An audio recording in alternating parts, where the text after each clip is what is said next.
आज हमने AI board से कई तरह के सवाल पूछे, जिनमें से एक है कि भविष्य में बाइक कैसी होगी, वो भी साल 2300 में।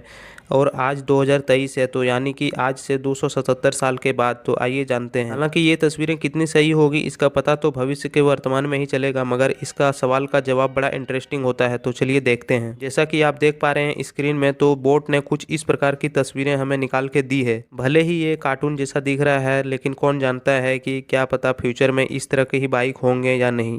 इसमें इंजन के कहीं नामो निशान दिख नहीं रहे हैं, लेकिन कौन जानता है भविष्य की इस तरह की बाइक होंगे या फिर और भी अलग।